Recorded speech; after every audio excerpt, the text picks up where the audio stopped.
O confinamento está despertando sen dúbida a creatividade de toda a cidadanía. En estes tempos de encerro son moitos os que queren aproveitar as redes sociais para tratar de reinventarse.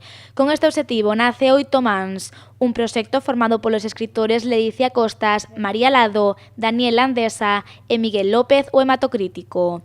Xuntos crearán a través das redes sociais o libro Cara Momia.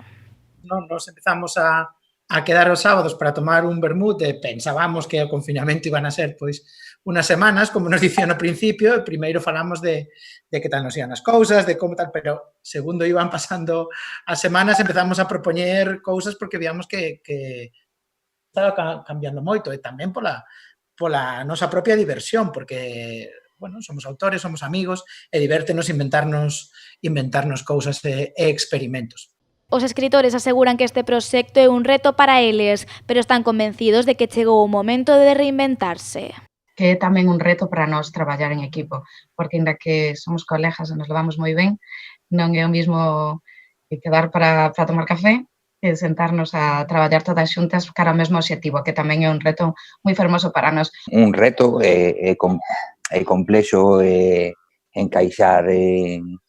encaixar esta escrita en común usando únicamente os medios telemáticos, que son os que temos disponibles agora, e non podendo poñer en común en persoa. Este proxecto non sería nada sen o público. O obxectivo é que todos os lectores sexan partícipes e teñan un papel fundamental no libro. Imos argallar un sistema de votacións ao final de cada capítulo. Ese sistema non empezará a primeira semana, a primeira semana os capítulos son de presentación de personaxes e tramas, pero a partir da segunda semana pois imos colgar con certa unha vez por semana enquisas en Instagram dando as opcións para que os lectores e lectoras poidan decidir por que camiño vai avanzar a trama.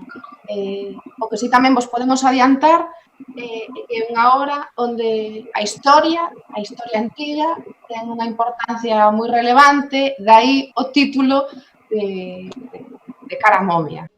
Cara Momia arrancará o vindeiro luns co primeiro capítulo. Cada semana os escritores irán subindo a rede 4 deles ata chegar aos 24 que formarán o libro.